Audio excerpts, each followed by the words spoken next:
Year, everyone. Tonight we're going to be reviewing what we did several weeks ago before our Christmas holidays, talking about Revelation 17, 18, and 19, which is the whore of Babylon, as she is commonly referred to, which is introduced in chapter 17, and then her demise is chapter 18, and chapter 19 is the bride and the lamb. So it's the contrasting element to this section. Okay? But before I do that, since this is the season in which this joyful mystery has transpired, yesterday was this part.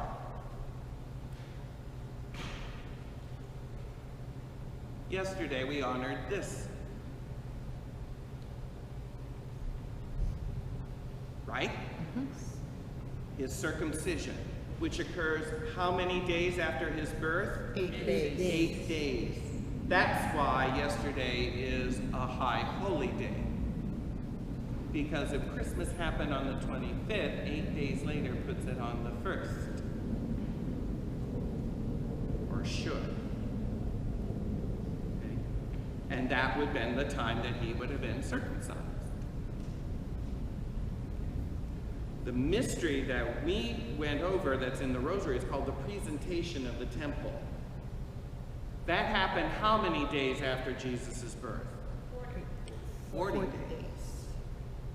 And when we talk about this time of their purification, whose purification are we talking about? Mary's. Mary's. According to the law of Moses in Leviticus, when a woman gives birth, she's considered ritually impure for 40 days for a boy, 60 days for a girl. And after which time you go to the temple to offer a purification offering. What is the normal purification offering that they should have brought? Lamb. A lamb. Why did they bring turtle doves? They were poor. Because they were poor. Which also goes to show that the wise men weren't at the manger. Because if they had all that gold, frankincense, and myrrh, they could have afforded a lamb. More proof here. Right? Yes. Jesus is how old in this scene? Huh? 40 days old. He's only 40 days old. Right? Yes. Because that was the time of the purification. So you see St. Joseph here with his turtle doves. This is Simeon the priest, who it was revealed that he would see the Lord Savior before his death, and he did. Right? Mm-hmm. Right. Who's this old lady here? Anna. I didn't read that in the rest of the meditation, but this is Anna the prophetess. She also prophesied at this time about the Lord to Mary. And all of this is found in the Gospel of Luke. This is Luke chapter 2. 21 we read all the way to 35. 36 and following was talking about Anna. How she was a widow, age 84. What's important about that is that Anna was born during the time of the Maccabean period. Before Pompey's annexation of Palestine to Rome. In other words, she lived during a time, now she was a young child to be sure, but she lived during a time in which Israel was an independent nation prior to it becoming a Roman subjugated province. That's important to note. That's how much time there was between the last period of, if you will, sovereignty of Israel, or of Judea as it was called, and the Roman occupation. She lived during that time. That's the connection. I think that that's important to point out, that level of significance. Why? Because during the time of Jesus, there was a sect called the Zealots. Remember them? Okay. Two of Jesus' disciples were zealots. Simon and probably Judas Iscariot were zealots. Who were they? Who were the zealots? Rebels. What did they advocate? Getting rid of Rome. Revolt. Yes. Remember, the Lord had not sent a prophet to Israel since Malachi, way back after the return from the exile. So it's been several hundred years and no prophet. So that there were different, if you will, denominations of Judaism that were forming to figure out, what are we supposed to do? How are we supposed to live? And one of them was the Pharisees, another was the Sadducees, some were the Essenes, and another group were the Zealots. And they believed that we need to go back, we need to remember what happened during the Maccabean period.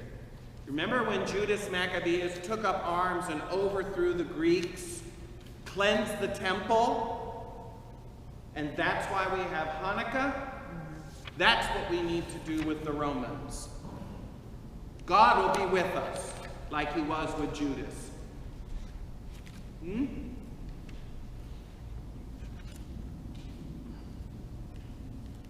what's interesting, people like Anna were around before the Roman occupation. I'm sure several of them had grandparents that said, yes, I remember as a young boy, young girl, we were free before the Romans came. That helped fuel this kind of rebellion. Okay? So just kind of perspective here in this scene. I mean, we look at a very nicely drawn scene like this, and we don't realize the significance of what this is saying. The significance of what this is saying is that it's not in taking up arms that's going to free Israel. This little baby here is what's really going to free Israel. This is the Lord's salvation. This is the light of revelation to the Gentiles. Okay? Because all of that thinking is very earthly. It's very temporal. It's very political, if you will. And what God is saying in this scene is that what you need is a change of heart. We need to deal with this sin issue. Otherwise, we're going to be right back to where we started from before. You with me? Okay, so it's just a little more meditation on that. So, anyway, enough of that. Let's get into our study tonight. Like I said, we've gone over Revelation 17 several weeks ago. And if you have your outline, what I've done is, this is my outline, the filled in one. So if you have yours and you have not filled it in, this would be one way of doing it. The broader picture in all of this is to remember that this is all part of a larger section of the book of Revelation. What is to take place?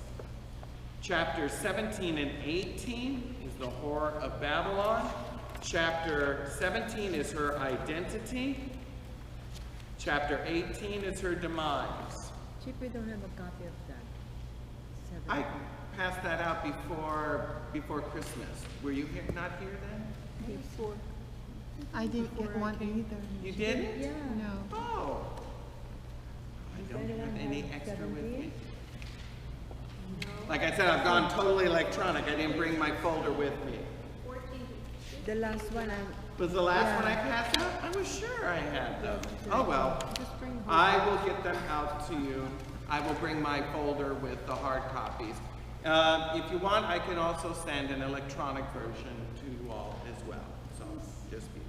Can you include the 14 to 16? 14 Can you include the to 14 to 16 when you send? Sure. Thank yeah, the you. last time we Thank have is you. 12-13. Yeah, that's the last one. Okay. Let's take a look at Revelation 17. Let's just start from the beginning.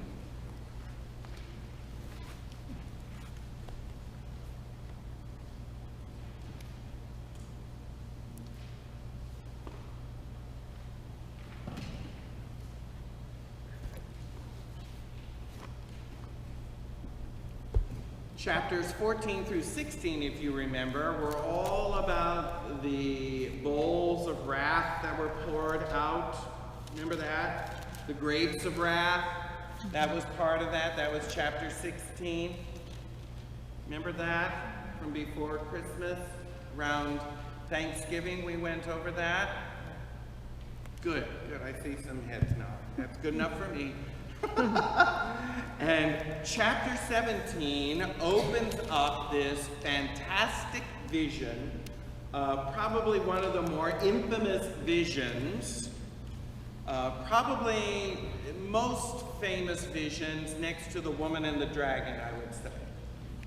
I think most people, when they think of the book of Revelation, they think of the battle of the woman and the dragon, the woman clothed with the sun, the dragon, and all of that.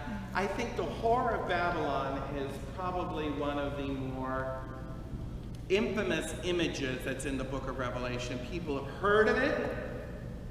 I'm sure have had no idea what it really means.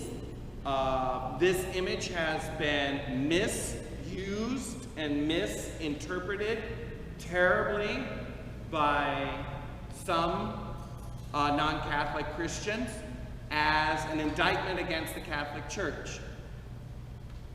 If you remember way back in the beginning of our study of the book of Revelation, I read to you a little pamphlet that said as much. You remember that? If not, look at the old videos. Either on YouTube or on the website, because it was that long ago, where several non-Catholic Christians have interpreted this as the Catholic Church. That's the whore of Babylon. And I can prove it to you. You know? And you'll hear people say that. And if you're not familiar with the imagery that's being expressed here as to her identity, you can get swept up in it. But what is my number one rule that I tell you about interpreting images in the book of Revelation? What? I just said bless you. Oh. What's the number one rule? In the context of the time. That's part of it. What else? That's it. That's it. If I had my Bible, I would illustrate that. If you want to know what's in the book of Revelation here at the end, you have to read everything in the front. Otherwise, you can have it say whatever you want it to say.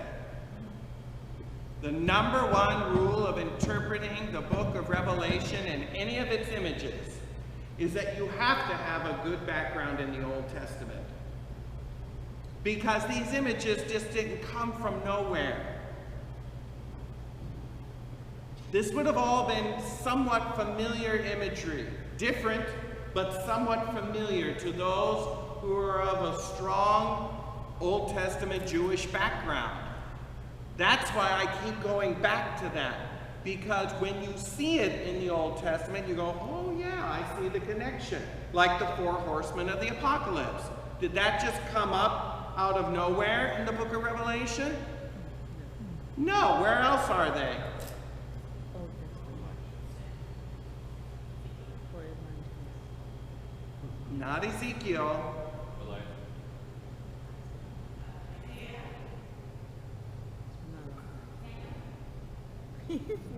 Oh, no, my people, no. Zechariah. The prophet Zechariah saw 4 horsemen.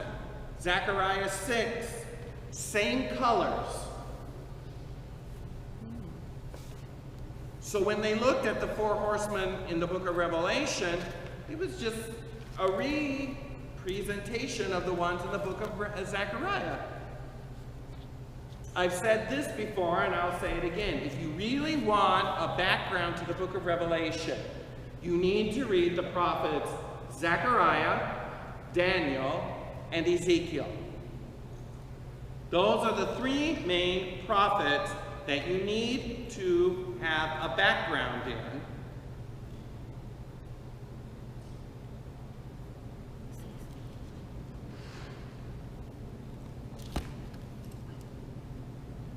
Background to the book of Revelation, the prophets Daniel,